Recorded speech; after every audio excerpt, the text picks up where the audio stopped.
And hello, welcome to the Social Justice Forums. I am your host, Daren, Jaime. We thank you for joining us. Now, if you're asking the question, what is this show about? We bring you a forum discussing and providing a deeper understanding of the issues and inequities that so many communities face. Things such as systemic inequalities to pressing social problems. Our guests provide multiple insights and perspectives, helping us to better understand and address these challenges. So, we invite you to stay connected to us as the Social Justice Forum starts right now.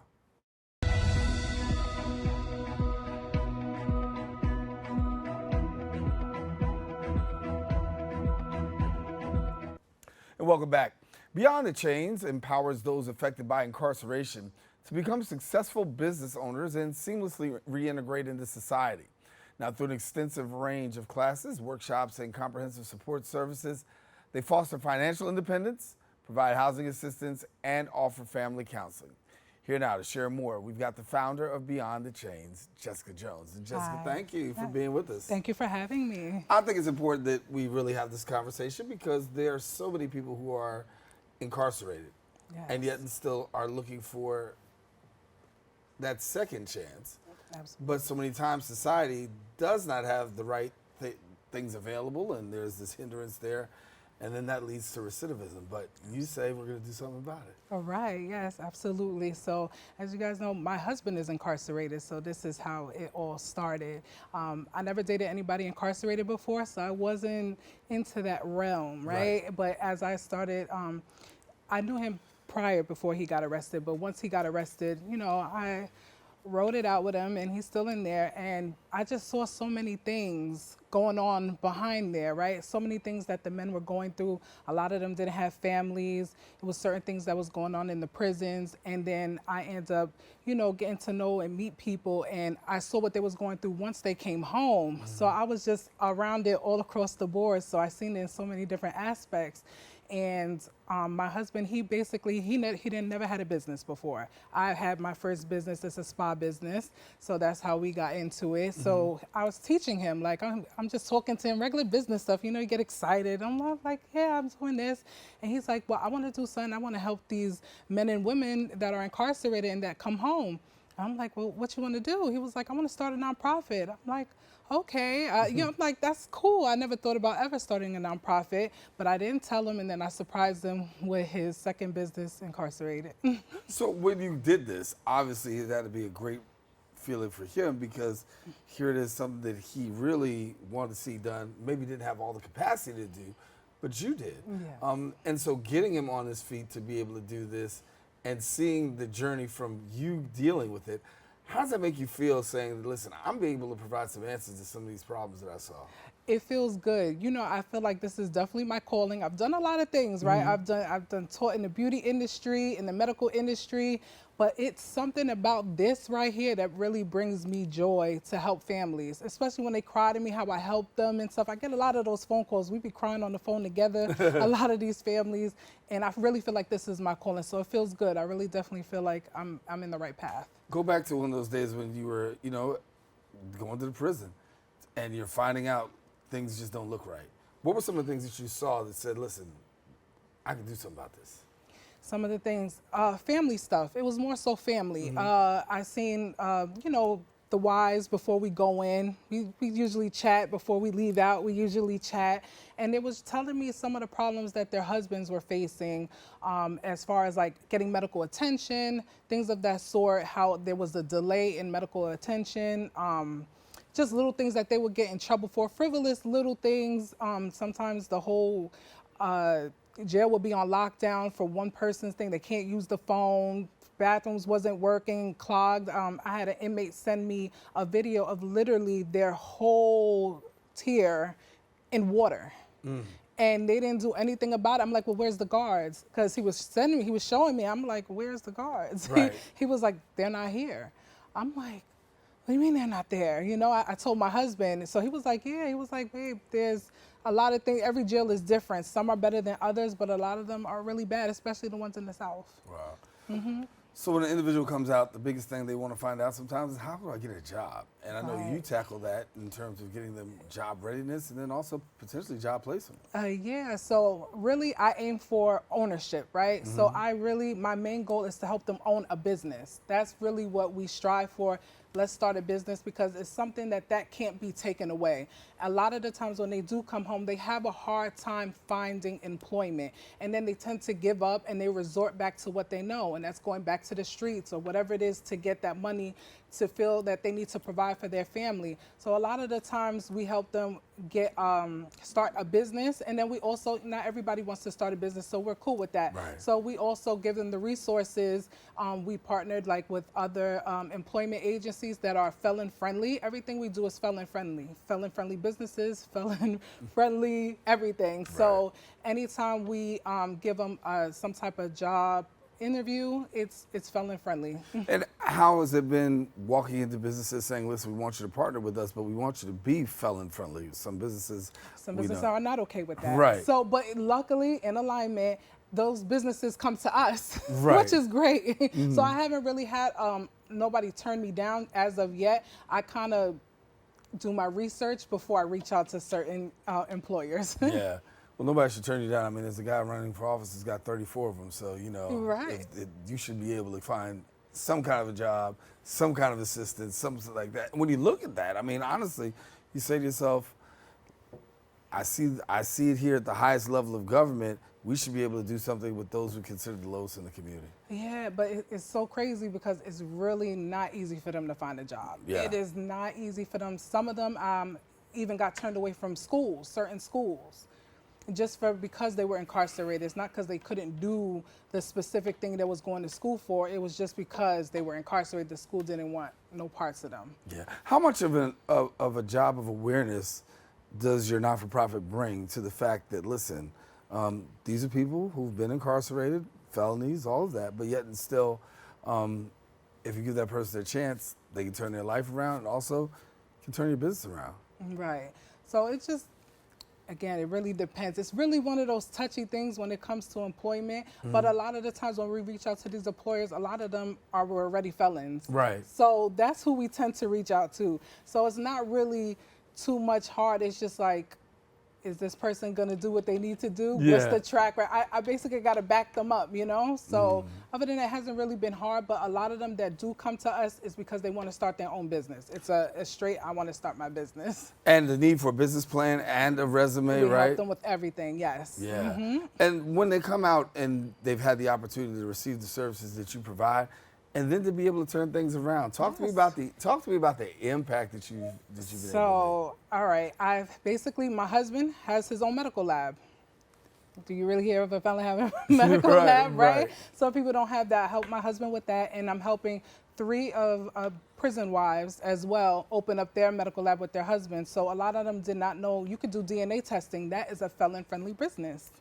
No license required. Right. So that's the best part. So DOT drug testing, that is another felon-friendly business. Those are the things we help with. A lot of them, the women, want to tap into the beauty industry. So we tap into that unregulated area, right? Mm-hmm. So body contouring, certain things like that, depending on their state and stuff. So mostly it's like body treatments, things of that sort. That's what they want to do. So we help them with things like that. So it's actually been really good. And we also teamed up with a publishing agency. You know, everybody love writing a good book. That's right. They That's love right. a good Tell book. that story. Yes, and they're going to tell their story. Right. So we teamed up with a publishing agency, and we helped them get their books published. Awesome. Mm-hmm. For yourself, when you look at the work that you've done, obviously you've risen through a lot of challenges. Yes. When you go back and you look at some of those challenges, what were some of the biggest ones that stick out that maybe we may not be so familiar with, but stick out to you? It was the doubt. It was the doubt that these people could not change. That was the biggest thing. They always think, oh, they went to jail, this is who they are. And 9 times out of 10, a lot of the people that were incarcerated years ago in their early teens, and everybody changes, right? You just got to give them a chance. It's people's willingness to give other people a chance. That's like the struggle sometimes. Right. It's the trust factor that these people can change because they are people. Yes, they can change. And there are many, many men and women that have successful businesses that actually help the community but nobody really ever really shines a light on that positive part. So all you see is the negative, but you never see the positive. So we're here to highlight the positives. And consequently, when you don't give somebody a chance, you kind of like reincarcerate them again. Exactly, because they're just going back to what they know. So if they're not given a chance to get a job, they need money. They're going to do what they need to do to get money. And it resorts back to going back to the streets or, fast money and stuff like that. So we try to end all that. So you got a lot of balls up in the air. Jessica, talk to us about how do you keep things balanced? That's the $1 million question everybody asks me. They call me all the time. How do you do it? Because I deal with, we have members all over the state. How do I do it? Prayer. I promise you that's really what it is, because I have no magic anything. I have a book to keep everything organized and a whole lot of prayer. Wow.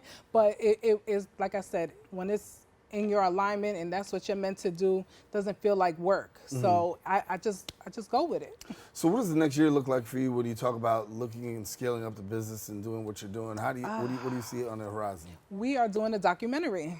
All right. We are doing a documentary. We're doing not only on prison wives, but those incarcerated doing life for wrongful convictions, things of that sort. So definitely look out for that. That's going to be amazing. As a prison wife, what was the thing that shocked you the most about within your very own experience? Just the experience period. It can be hard. It's definitely hard. Your significant other is not there, and then you're trying to be that emotional support for them. They're trying to be that emotional support for you. So it's like finding that balance, and also just trying to keep their head straight, trying to keep their head positive. I realized that my husband has changed a lot, and it started with the businesses and stuff like that. He's excited. He has something to look forward to. A lot of these men and women just need something to look forward to, something that they didn't think was possible can be possible. For yourself, give us an inside look to say, when you were going through the situation of having a husband that's incarcerated, kind of like the whole family's incarcerated, isn't it? It is. That's exactly what it is. I tell him that all the time. I'm like, I'm locked up with you. He's Right. like, no, you're not. I'm like, yes, I am. Yes, Right. exactly. We go back and forth about that all the time. But I don't move as freely because my whole attention span is, besides our kids, it's, are you okay? When I'm not on that phone with you, how is your mental health? Because mental health is a real thing. It's important. So when their mental health is not right, things just fall apart. But luckily, we've been strong at it. So he's been able to stay grounded. But now I try to ground those other people that don't have family to check on their mental health and stuff. So it's a balance. But I got a team now. Yeah. It started off with me, but I have a team now. So thank God for that. So we just kind of tackle what we can, and as we get bigger, we just tackle more. And when I say love beyond locks, what does that mean to you? My heart. That's what that means. I take pride in Love Beyond Locks because that is a prison wives program, and we have built a sisterhood of not only we are all going through the same things. I mean, our men are doing different time. We have some women that their men are doing life. We have some that are doing 20-something years, or some are coming home. But we've built this sisterhood to where we tackle these things together so we don't feel alone, because the outside world sometimes just don't understand. A lot of them are like, why are you dealing with somebody incarcerated? We get Right. that a lot. Right. So we just kind of basically, we have our own community and we stick together, and we also help tackle whatever we can in the jails as well. Can you answer that for us, that question that's always asked of you? Because I think sometimes people don't get the real understanding as to why women will stay with someone who's incarcerated. That's given the fact number that, one question. Right. It is the number Right. one question. I mean, I don't know why everybody does it. I know why I do it, and I know why some of my wives that I have spoken to do it. We love them, and 9 times out of 10, we had a history outside of their incarceration. So sometimes when you think of prison wife, they think you met that man in prison. Sometimes that is the case, and listen, what you like, I love, okay? Right. So it's all good. Right. But for a lot of women, these are men that they were dealing with, or women that they were dealing with before they even got incarcerated, like my husband. Everybody thinks I met him in prison. No, we have pictures outside of prison. Right. Pre-existing relationship. Yes, Right. exactly. So a lot of the times they just think prison wife, oh, you met him in prison, you're crazy. Right. But if you do, listen, you have one life. If that person makes you happy, do it. Exactly. You can't worry about what other people think. Exactly. What's the biggest hardship that prison wives really deal with? Is it the fact that you don't have that circle of people The judgment. that you can talk to? It's the number one judgment. We get judged harshly all the time. Go on TikTok, you'll see. They love talking about a prison. Like, why do prison? Why is it? Da, da, da, da. But it's the lack of support. So this is why Love Beyond Locks is a thing, because it's not just a group. This is a program. So we literally do weekly meetings, and then every month we tackle something. Like last month we had a communication workshop. Next month we're going to do a PTSD workshop. Things of that sort, because these men and women suffer from PTSD inside as well as when they come home. So we want to help navigate how to handle them while they're in prison and while they're out. Because even though they're coming out, it doesn't mean the job is done. Because sometimes they go through PTSD, we still got to support them outside of that and help them adjust to the outside world. Are we seeing any common denominators from people who are coming home?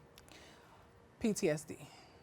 A lot of PTSD, a lot of whatever the conditions are in there is making them come home, and the aggression, right? A lot of them are aggressive and they don't realize that they're aggressive. My husband, when he had first came home, he was aggressive and he didn't realize. I'm like, and he wasn't intentionally trying to be, he just talked aggressive. I'm like, whoa. He's like, what's wrong? I'm like, you so aggressive. He's like, I don't think so. I'm just being regular. But a lot of them feel that they don't realize that they're aggressive. They're naturally aggressive because that's how you have to be in prison. You can't be soft and sweet in prison.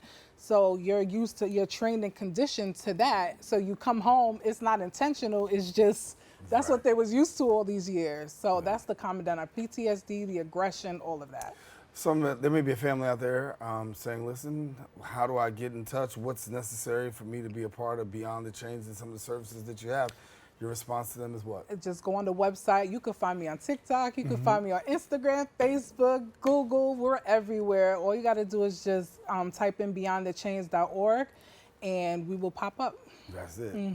Thank you for the work that you're doing. Thank you. I think it's important, that we have allies, advocates. Yes. And for those who are incarcerated, because the truth is we want to see people succeed, but sometimes we're not so friendly and so accommodating. So to have organizations such as yourself really makes a difference in the lives of people. So thank you so much for coming. Thank you so much for having me and letting me tell our story. No, Jessica's here to tell our story and to let you know she is the founder of Beyond the Chains. Listen, we're taking a quick break. We got more coming up right after this. Hey, creative family. My name is Timothy Coleman, and I'm the Director of Education here at BronxNet. And I'm standing in BronxNet's Media and Technology Studios in the South Bronx, because I want to let you know about an amazing program that we're bringing back that highlights the creativity of community members just like you. Emerging Media Makers is a show that introduces you to BronxNet's certified producers. They've taken a step in their creative journey by enrolling in BronxNet's media training classes. On this show, you'll get to see the many ways that our certified producers have created a space that's all their own. Emerging Media Makers, your passion lives here.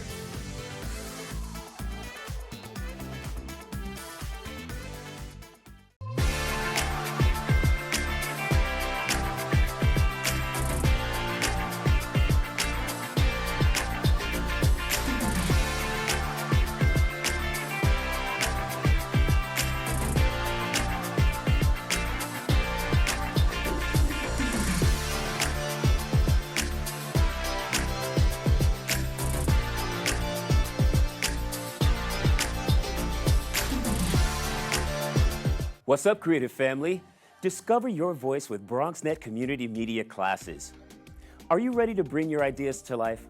At BronxNet, we offer television production classes for community members ages 18 and over, empowering you to share your vision with the world. Get certified in field production, in-studio production, and our new exciting addition, podcast production. Once certified, you can create your own show to air on one of our 6 TV channels. It all starts with our free Unleash Your Ideas Masterclass, designed to help you plan your show idea and set you up for success on your production journey. This class is offered at the beginning of each month for your convenience. Our dedicated BronxNet team is here to support, encourage, and uplift you every step of the way. Join us and become a part of the creative force that engages and inspires the Bronx community and beyond. Sign up today and start your media journey with BronxNet. Visit bronxnet.org/education to learn more and register. Let's create something amazing together.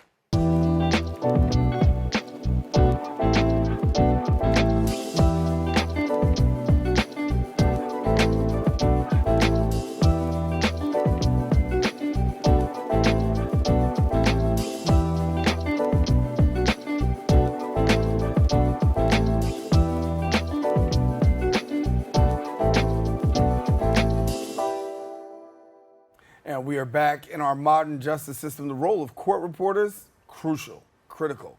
Without them, trials, hearings, and depositions and other legal proceedings would be without a reliable record, rendering them essentially meaningless. But despite their importance, many people are unaware. Actually, they exist. Yeah, they do exist, and they're crucial to the function. Court reporters. Joining us now is court reporter, host of the Court Reporter podcast, Brynn Seymour. Thank you so much for being with us. Thank you so much for having me. So when people talk about court reporters, I think it's a misconception. So let's clear it up. Somebody says, okay, you're a court reporter. What exactly does a court reporter do? Right, there are a lot of misconceptions. The first thing they ask is, what TV network do you cover? They think that I'm a news reporter. Right. And, this also, Yeah, I kind of am a news reporter now, but, Right. but they don't realize that it is the silent role in the courtroom by the judge, taking down the testimony word for word, verbatim, everything that is spoken on the record in a court trial or a hearing, any proceeding in the legal system. And that's pretty huge because you're really capturing, in essence, all that goes on, and if there's needed for readback, pushback, anything, you got to have it. We have to have everything. Wow. So for yourself, looking at the court system today, obviously there is not a day off. We've been talking about this here on the show for a minute. Since COVID, we know there's a backlog of cases that's further increased. What's it like in there on a day-to-day basis now? Is it still pretty hectic? Yes, it's very hectic. There are lots of trials, lots of hearings to cover, and sometimes there isn't a court reporter available because there's a shortage of court reporters nationwide. So here in the Bronx too, we're affected by the shortage of court reporters, and it's because most high schools and colleges or young people who may be deciding what they want to do with their lives are not really given the option of court reporting because they don't know that it exists, and they don't know that it's a career that you can even make $100,000, $200,000 salary without even having a bachelor's degree. Amazing. And it's an important contribution to the legal justice system. Talk to us about that contribution and what you feel court reporters bring to the system. Yes, without court reporters, there cannot be justice served because there would be no record. So the whole purpose of going to trial is to make a record so that the judge can render a fair decision. And without that evidence, that transcript is crucial. The testimony of every witness, the testimony, every question that they're asked and every answer that they provide, every objection. So without a court reporter, there would be no record and no justice. And the human aspect is really important too, because a lot of people think, oh, well, all you do is type, but that could just be replaced by AI. Well, they've been trying that for years, and it has not been successful. Right. So the human element is so important because you need a live person there to certify the record, to control the environment, because sometimes they start talking over each other and they forget that a record is being made because they're heated and they're in the moment and they're arguing and they're getting upset. And so someone has to be there to say, hold on, what did you just say? Could you pause for a second? Like enforcing the rules so that they can only speak one voice at a time so that we can get every word accurately. And when you talk about getting that word, having the right people in the courtroom or having enough people in the courtroom is really critical. We know there's a shortage out there. How are we dealing with the shortage of court reporters across? So there are programs that people can take for free. It's a Steno A to Z hosted by the NCRA, the National Court Reporters Association. And it's a program where people can learn how to write on this steno machine for free for 2 weeks. And I think you get one in the mail, and you can try it out and see if you like it. See if it's for you. Sorry, the screen's not turning on right now, but it's a cool little machine. It's not like a regular keyboard. And so yeah, we're doing campaigns to raise awareness. There are lots of posts on social media and programs such as Steno A to Z. Also, Plaza College offers an associate's degree in court reporting. So I have all of that linked in my bio on Instagram. There's a QR code that I provided for people to get involved and learn more. So at first glance, somebody can look at this and this can be quite intimidating. Yeah. You know, okay, I see them do it. You got to keep up. They're talking, and if a guy talks fast, a lady talks fast, so people already disqualify themselves. What would you say to someone who says, "Listen, you know what? It looks a little overwhelming, but give them the I can do it speech." So I would say it's actually, for me, I finished learning how to write on this machine and getting my speed up to 225 words per minute within 1 year, well, 13 months, give or take. And 225 words a minute? 225 words per minute. And it's a theory. It's kind of like learning how to ride a bike. Like once you get the hang of it, you don't really have to think too much. You don't have to move your fingers so fast because it's like combinations. It's like kind of like playing on a piano. You know, there's chords. Mm-hmm. So I could write "Ladies and Gentlemen of the Jury" just like this. Okay. And the whole thing comes up, "Ladies and Gentlemen of the Jury," like a phrase. You can define it so that it comes up quickly. So it's not that hard. Okay. But I would say that there are certain types of personalities that might be a good fit for this career. Such as they say, and I've experienced that it's true, that if you have a background in like musical instruments such as piano, right, that you will probably pick up on it pretty quickly because there's a connection with how the brain works when playing the instrument, and also it's a similar principle here. Also, maybe having ADHD is actually helpful because I do, and I get very hyper-focused on the practicing, and it's really fun. Like it's kind of calming, I think, to write on the machine. Mm-hmm. Yeah. So not only are you doing this, that there's also this. Yes. Yeah. The Court Reporter podcast. Yes. So you decided to launch a podcast. I did. Okay, so let's talk about the Court Reporter podcast. Okay. What was the goals of it? So the reason I decided to launch the Court Reporter podcast was because I was searching desperately for a podcast that I could listen to. I love listening to podcasts while I'm doing my laundry, while I'm cleaning, cooking, doing any kind of task that you can be feeding your brain something positive at the same time. Mm-hmm.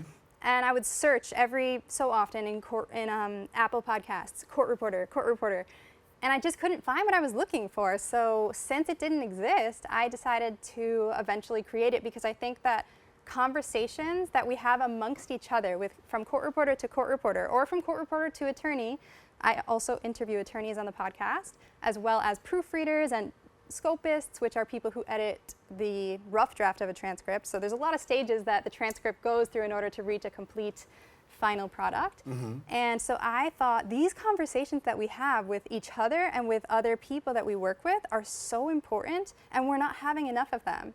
So when it comes to us being able to further our education, because in school it's really focused on the trade and the skill of writing on the machine, but there's just so much more that goes into it because of the importance of our role in the justice system, because of how crucial it is for us to understand the importance, to act with dignity, with respect for the courts, and to be confident to speak up when we need to clarify something for the record.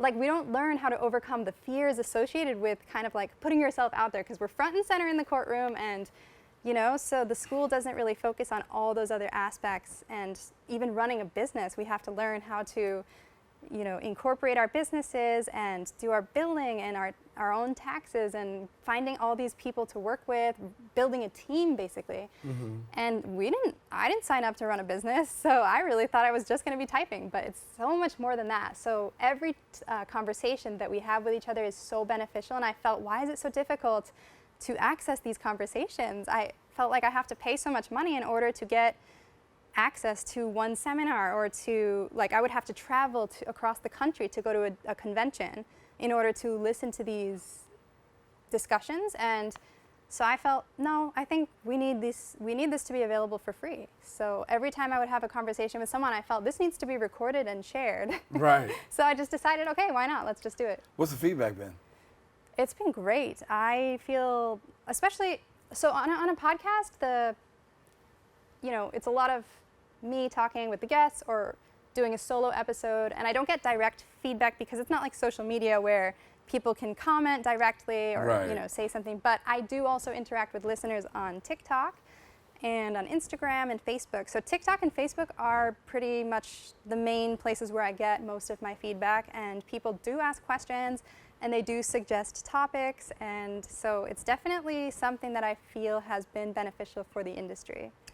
What's it like on a day-to-day basis for you? Is it, I think people say slow news days, what they say around here sometimes. Do you feel like some days are just slow, or do you feel like every day is a new challenge?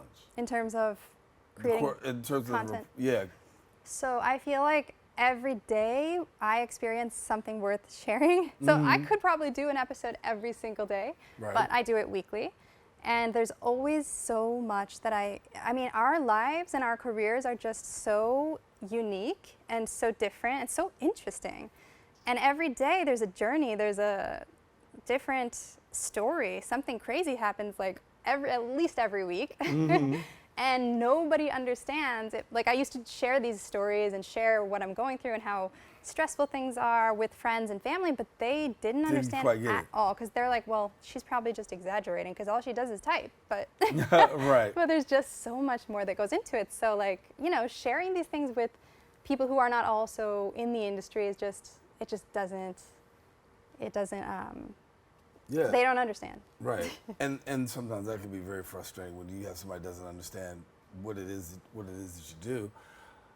But now you're getting more and more people on board, learning about what goes on.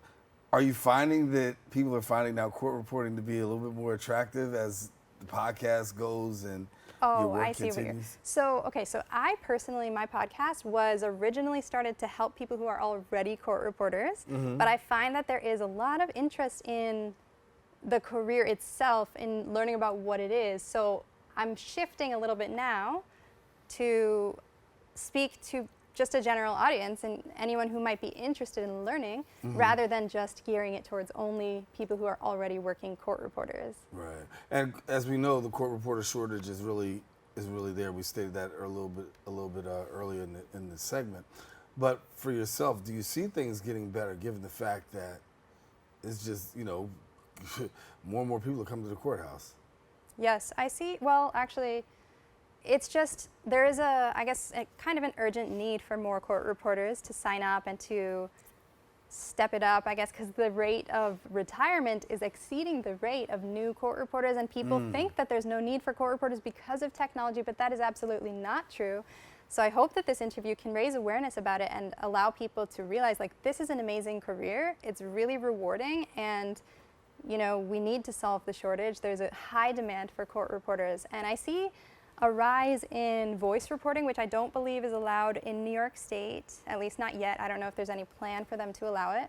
But voice reporting is a little bit easier to learn, so people can learn it in 6 months rather than 2 years that it takes for most people to learn how to write on a machine like this. So there's voice reporting that exists, and there's also digital reporting, which I'm not too sure like how that, I've heard a lot of negative things about that, so I don't know if that is, it's definitely not allowed in New York, but I know across the country people are experimenting with digital reporting and with voice reporting. So I don't think I don't think digital reporting is a solution. I think voice reporting could be a solution, but stenography is probably the best way to go. Yeah. On a personal note, what's it like for you knowing that you're having an impact on the criminal justice system by the work that you do? I'm sorry, say that again? I said, on a personal note, tell me what's it feel like knowing that you're making an impact on the criminal justice system just by the work that you do? It feels very rewarding, and I never expected, well, not that I never expected, because I always felt like from the time I became a court reporter, I've been reporting for 9 years, and for the 7 years before I launched the podcast, I always felt like we have to do something. There has to be more discussion. Maybe I can do this, maybe I can do that, maybe I can host like a weekly Q&A or something, just for court reporters to be able to share what happened that was unexpected and how they dealt with a certain situation. So I feel really thankful that I finally was able to put that back, that was always swimming around in the back of my mind, that thought. I was able to bring it to life, finally, because it was creating a lot of anxiety for me for a few years, knowing that I needed to do something and I didn't do it for a while. Yeah, and what was the feedback like from your fellow court reporters when you decided to go forward with the podcast? Well, actually, it's funny because I had announced it 3 months before launching on Facebook, and the reason I did that is because I struggle with accountability. So if I say to myself, I'm going to launch a podcast on January 1st, but I only say it to myself, there's a chance it might not happen. So I announced it with a picture. I had already designed the podcast thumbnail and everything, and there was I think like 200 comments, and people were really excited, commenting things like, finally, like this is what we need. And so, yeah, I had shared a whole long explanation of why I was doing it and how we need more conversation and more educational content for court reporters, easily accessible for free. Yeah. So with the work that you do, obviously it comes with a great amount of joy, but also a great amount of stress. What's the biggest joy? The biggest joy is knowing that that product that we are creating, that transcript that has every word in it, is so important for people's lives. Like the people, the witnesses who are testifying, that are fighting their cases, that want justice, that transcript is crucial for them. And knowing, like, it was hard for me to grasp the importance of it. A lot of times I would think, oh, they don't really need this, like, you know, but I don't know why I thought that, but that thought would cross my mind, and I'm like, no, this is really important. So after interviewing so many attorneys and people who are also in the justice system and asking them the importance of the transcript and finding out from them how important it is for them too, in order to win their case, in order to fight for justice, that has been very rewarding now, knowing the importance of that. For people who want to catch the podcast, what do they do?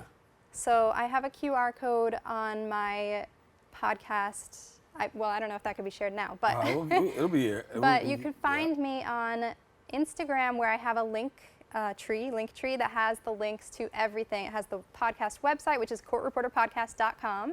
And it also has the link to get started with court reporting at Plaza College or NCRA's Steno A to Z program. And what else? Yeah, TikTok is, everything's at Court Reporter Podcast. All right. Oh, and I also have a courthouse fashion blog. So it's just pictures of different outfits that you can wear in the legal industry and in the court system. And they're all taken at the Bronx Supreme Court. Awesome. That's Courthouse Fashion on Instagram. A pleasure having you. Thank you so much. It was a pleasure being here. You gotta come back again. Oh, yeah, I would love to. All right, definitely. And definitely Asez. All righty. We'll take a quick break, and guess what? We got more coming up right after this.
.7% of Bronxites currently experience food insecurity. Meanwhile, instead of these nice, colorful foods, this is the best food that they have access to. If this sounds like you, there are a bunch of resources to get healthy food for free or cheap. If you want to help, you might consider donating or volunteering in one of these places. Community fridges like this one are all over the city and allow New Yorkers to conveniently donate extra food to people who might need it. Go to this link and find your nearest one. Food banks and pop-up events like these provide millions of healthy meals to families in need. These organizations are distributing meals to Bronxites as we speak and are always accepting donations and volunteers. And welcome back. Florida Rising is making a significant impact across the state of Florida by building independent political power for historically marginalized communities. They're dedicated to expanding democracy, ensuring climate and housing justice, fighting for gender and reproductive rights, and reforming the criminal justice system. Joining us is the Chief Political Advocacy Officer of Florida Rising, Moné Holder. And Moné, thank you for being with us. Thank you so much for having me, Daren. You know, there's so many people out there who say, listen, when it comes to Florida and marginalized communities and people of color, we already know the story. We know that there's a lot of challenges out there, and really the opportunity to, is present for people to really come together and try to really defeat some of the things that are going on in the state of Florida. And for yourself, Florida Rising, how do you find the atmosphere and the awareness of Floridians when it comes to this particular matter? Well, Floridians in general, we have seen many attacks on our Black and Brown communities as it relates to various issues, from criminal systems reform to our education, banning books, and stripping our access to the real history of slavery and Black folks. But we're continuously seeing attacks as it relates to voter suppression. And as we approach our primary election, which is on August 20th, and of course the November elections, we're seeing more and more attacks and efforts to deter us from the ballot box. But people are energized. They know that their vote is their voice. And I think they're really going to take this opportunity to show strength in numbers and power during this election cycle. Can you give us, our viewers, a little bit more of a, inside look when we talk about voters being denied the opportunity to really take it to the ballot box? What kind of challenges are Floridians facing, particularly marginalized communities? Sure. So it's been, progressively happening over the last couple of years during our legislative session, and also through some of the tactics from our governor, Ron DeSantis.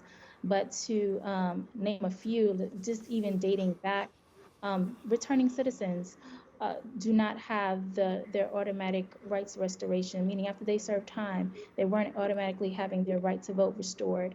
We did a huge effort, Florida Rights Restoration Coalition and many others, to restore the right to over 1.4 million returning citizens. And then our legislature tried to strip that back from us by requiring fines and fees to be paid, essentially disenfranchising voters. We've had changes to third-party voter registration groups, such as Florida Rising, making it harder for us to register people to vote in Black and Brown communities. We've also seen more restrictions as it relates to vote by mail and early voting locations, information not being distributed equitably, especially in communities that don't speak English as their first language. And we've also just seen various scare tactics and misinformation and disinformation in our communities that we had been seeing before but are at an all-time high. So now, even this week with our primary elections coming up and early voting was supposed to commence on this Monday, we were hit by a storm. We're pushing to have an extension of some time to make sure that voters have access to the ballot box, because we know early voting is really important leading up to Election Day.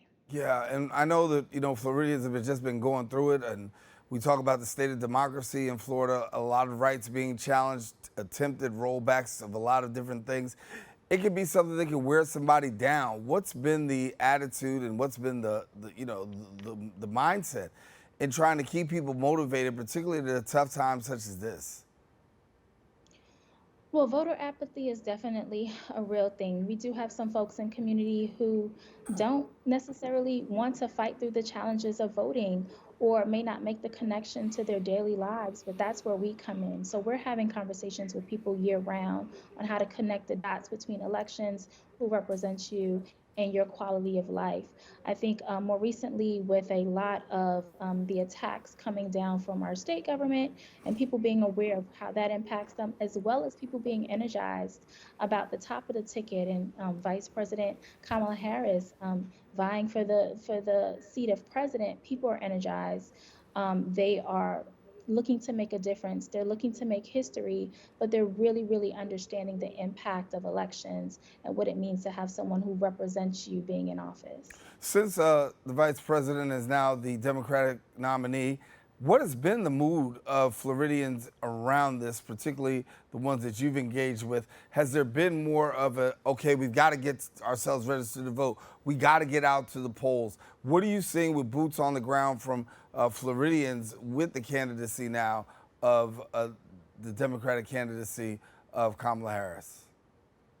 There's a lot of energy. We've seen an increase in folks who are joining us for our volunteer efforts, whether it's knocking on doors, making phone calls, or sending text messages. People wanting to know, like, how do I be down? We have to win this thing. People who may or may not have had a connection to Joe Biden when he was on the campaign trail for the re-election definitely feel a deeper connection and have a sense of hope and change now that Vice President Kamala Harris will be on, or is projected to be on the ticket. So people really are excited, they're energized, especially younger voters and people who just simply were thinking about sitting this one out because they didn't have quite the connection. So like I said, we have seen people organize themselves, whether it's the Win with Black Women calls and all of the people in Florida who jumped on there, to people joining organizations like Florida Rising, wanting to know how can they volunteer their time and how can they spread the message to their communities about voting. Let me talk a little bit from another perspective. Let me talk a little bit about climate change. I mean, it's huge. A lot of people are really coming to the reality that climate change is real. We're seeing a lot of different things as far as the weather's concerned. What has been Florida Rising's perspective on climate change and really making the awareness pitch to the public? Yes, so we've been taking it from many different angles. Definitely advocacy on the federal level and in the state level, looking towards more clean energy and zero waste. But on the local level is where we've been having a lot of traction and engaging in a lot of fights amongst different incinerator projects that are slated to be popped up, of course, in communities of color that we know pollute our air and lead to long-term effects in health disparities in our communities, as well as the attack as it relates to energy companies and how they're not only surcharging in a surge of increase in charges to Black and Brown communities, but the long-term effects on not using clean energy. So those are the fights that we've been having on the local level as well as the state level, and really trying to educate people. Like you said, climate change affects us in our daily lives. The impact that we've just had in the storms that hit Florida during hurricane season, and outside of that, the weather, the increase in the temperature, coupled with us not having a lot of protections for workers in the sun, all of these things impact their lives. So I would say the climate change arena or ecosystem is growing. More and more people in community are paying attention and wanting to be aware, attending meetings with us, but it's definitely an important fight and one that's detrimental to our livelihood and survival here in Florida. How would you describe the state of housing within Florida? We're in a crisis. One definitely say, as a tagline, number one, the rent is too damn high.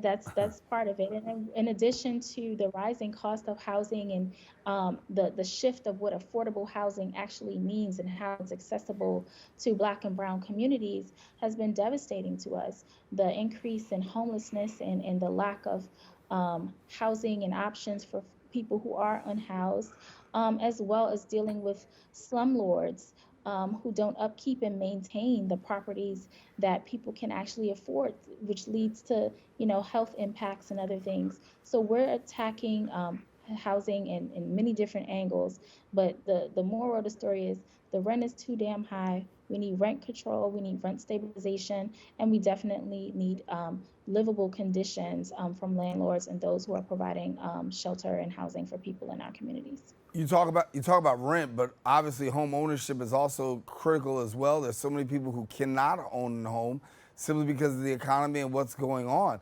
I was reading an article just the other day and it said that in the state of Florida, average home prices run around $443,000 a year.